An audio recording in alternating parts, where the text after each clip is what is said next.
Marcelo, convence, esses caras são apaixonados por BRF. Podem ver BRF, sorriso no rosto e tal. Por que eles têm que vender BRF amanhã e comprar JBS? Porque JBS é uma powerhouse difícil de ser replicada. E aqui a história é o seguinte: nos últimos 15 anos, ela focou em, através de aquisição, criar uma escala muito grande e buscou diversificação em dois aspectos, regional e de proteínas, chegando ao estágio atual em que ela é a maior operação do mundo, o maior player do mundo de carnes. Muito bem. E por que isso é importante? Porque o ciclo de proteína é uma coisa muito importante. E com essas duas diversificações, ele consegue suavizar esses ciclos e fazer uma gestão mais benigna da operação toda, evitando problemas agudos em momentos adversos dos ciclos.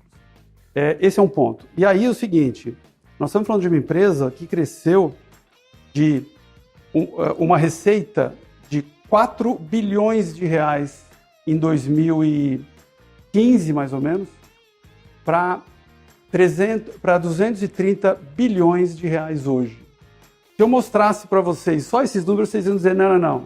Tá errado. Isso aqui é tecnologia. Alguém apertou o botão errado. Por falar nisso, é um ritmo de crescimento de receita equivalente a uma Amazon, equivalente mais recentemente a uma Magazine Luiza. Mas deixa eu te fazer uma provocação. Sim. O fato de ser o Joesley Batista e não o Jeff Bezos não deveria ser um elemento de preocupação do investidor? Sim, e o fator ESG é um fator negativo para a empresa.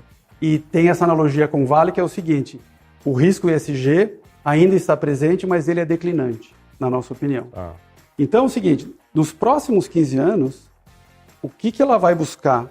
Ela vai buscar melhorar o mix e chegar mais próximo do que é uma operação de Tyson, por exemplo, que é a principal comparável dela nos Estados Unidos.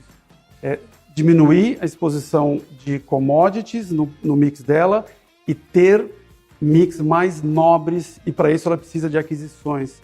E a geração de caixa dela ficou tão forte hoje que ela consegue fazer isso com facilidade e começar a distribuir dividendos muito robustos.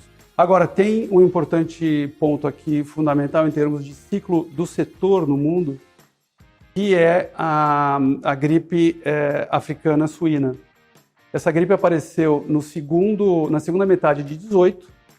O mercado achava que o pico dela, ou seja, um choque positivo, tá? Porque o rebanho na China de suínos praticamente teve que ser desfeito, e isso criou uma demanda de China por importação, não só de suínos, como também, em menor escala, de frango, mas principalmente de bovinos, onde JBS é muito forte, especialmente bovinos dos Estados Unidos.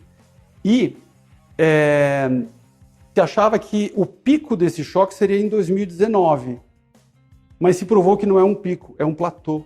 Aqui nós estamos em 2020 e continua esse choque e provavelmente ainda vai respingar impacto positivo disso no ano que vem. Então é um dos ciclos mais favoráveis que a gente pode ver na história recente. Então, por conta desse conjunto, ela está conseguindo tirar proveito disso, a alavancagem dela está despencando do pico de 4,5 vezes há cerca de 5, 6 anos para um nível que provavelmente vai chegar abaixo de 1,5 vezes, e ela já deve ter investment grade no rating de crédito dela, provavelmente no primeiro trimestre do ano que vem. Muito bem. E por que eu acho que isso é melhor do que BRF? Porque BRF é focada só em Brasil e não está em bovinos, que é um segmento que a gente gosta muito. E em adição, ela ainda está no estágio de se reestruturar e reconstruir uma operação eficiente, que infelizmente foi destruída ou foi muito prejudicada nos últimos 5 a 7 anos por problema de má gestão. Então, a gente tem uma empresa que está em nível de cruzeiro e tirando proveito máximo do ciclo de proteína, e pronta para estrategicamente buscar mais aquisições e enobrecer seu produto, enquanto o BRF continua ainda tendo que olhar para dentro mais do que olhar para fora. A questão de ESG é interessante porque é uma arte mais do que uma ciência, né? É uma análise qualitativa, quer dizer, qual é a fronteira. Então, no nosso modelo, a gente aplica chegamos no momento da alocação, a gente deveria ter uma certa alocação, mas dependendo da nota que nós damos de ESG, né? A gente penaliza. Então, hoje a gente ainda considera uma nota ruim de ESG para JBS, senão nós teríamos mais da alocação. Mesmo assim, ainda é uma margem de segurança tão grande que ela ainda é uma das maiores alocações que a gente tem hoje, se não teria ainda muito mais.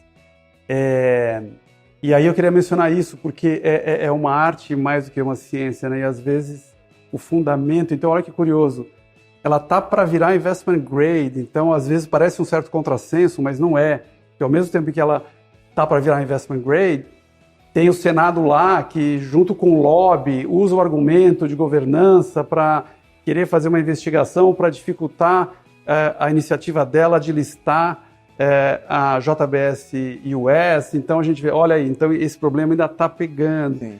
Por outro lado, agora conseguiu fazer um acordo com o DOJ, o órgão de justiça lá dos Estados Unidos, então é um passinho a mais para melhorar o risco de governança. Então é uma arte mais do que uma ciência. Na medida do possível, a gente tem que ter critérios objetivos, mas a gente não foge de um julgamento que acaba sendo qualitativo. E olha que interessante, é uma cadeia tão complexa, é complexa porque você tem que estar interagindo para trás com o produtor, com a distribuição, etc., que justamente por ela ser tão complexa, é que a gente gosta de JBS, porque para replicar JBS é muito mais difícil. A complexidade dela acaba sendo um fator que nos estimula a estar ali, porque é vantagem competitiva.